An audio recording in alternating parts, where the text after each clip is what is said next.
Est-ce que tu peux te présenter? Alors, je m'appelle Marc Pion, donc je suis fils de paysan berrichon. Après, j'ai eu un parcours professionnel un peu diversifié. J'ai été salarié agricole et puis formateur pour adultes.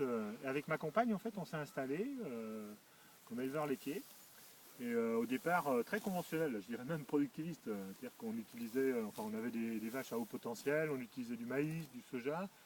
Après, on est allé vers des systèmes herbagés, beaucoup plus autonomes, beaucoup plus efficaces d'un point de vue économique. On a terminé notre carrière d'éleveur laitier avec du maraîchage, enfin de l'élevage biologique, en agriculture biologique. Puis moi, j'ai fait carrément du maraîchage. Et là, je travaillais la terre avec des ânes. Voilà. Donc, et tout ça, je le raconte dans une conférence gesticulée. Et c'est quoi une conférence gesticulée? Donc, une conférence gesticulée, c'est en fait un spectacle où on essaye de mélanger à la fois d'apporter des choses, ça c'est le côté conférence, et puis que ça soit drôle. Moi, je chante aussi pendant ma conférence, et donc là, c'est plus le côté gesticulé, quoi. C'est un mélange en fait de savoir froid, donc de ce qu'on trouve dans les livres, et puis de savoir personnel, intime, ce qu'on appelle le savoir illégitime.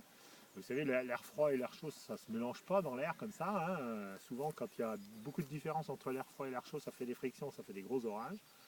Et bien là, on espère que les savoirs froids et les savoirs chauds, dans la tête des gens, ça crée aussi des étincelles, ça provoque même la révolution. D'accord. Et tu Euh, parles de quoi dans ta conférence? alors dans ma conférence, moi je parle d'agriculture, donc je parle au niveau du côté justement savoir froid, c'est beaucoup plus l'exode rural, la politique agricole commune, mais aussi l'histoire du syndicalisme agricole.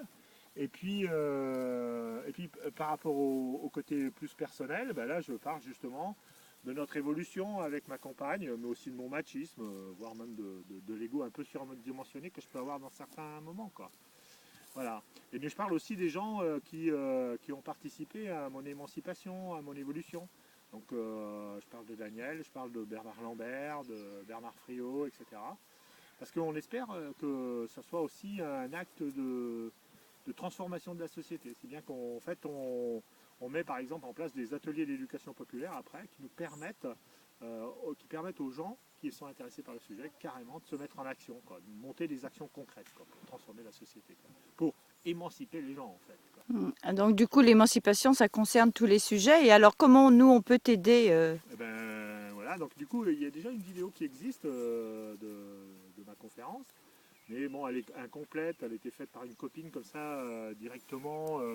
Et là, je veux faire vraiment appel à des professionnels. Et tout ça, donc ça coûte un peu de l'argent pour faire à la fois la prise de vue, une bonne prise de son, mais aussi après le montage, et qui permettent que tout le monde puisse y accéder par Internet. Et, donc aussi bien les professionnels, donc bien sûr le monde paysan, les élèves de lycée agricole, mais aussi le public en général qui s'intéresse à l'agriculture et à l'alimentation, quoi. Voilà.